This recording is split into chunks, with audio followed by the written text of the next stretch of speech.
ইমাম, চলো ইংরেজিতে প্র্যাকটিস করি তাহলে আজকে। ঠিক আছে কিছু বাক্য নতুন শিখে নিই, না স্ট্রাকচার শিখবা? কোনটা শিখবা? Sir, structure. স্ট্রাকচার শিখবা। চলো আজকে একটা নতুন স্ট্রাকচার শিখে নিই।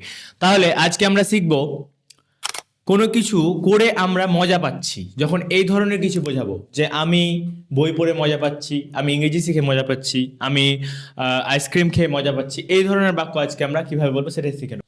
বন্ধুরা, এই ধরনের বাক্য বলতে গেলে আমাদেরকে প্রথমে সাবজেক্ট নিয়ে আসতে হবে, তারপরে এনজয়, তারপরে ভার্বের সাথে আইএনজি, তারপরে বাকি অংশ।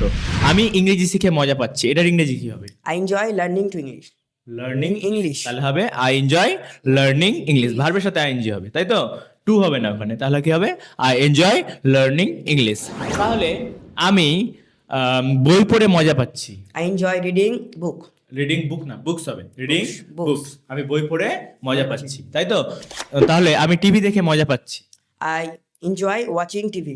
I enjoy watching TV.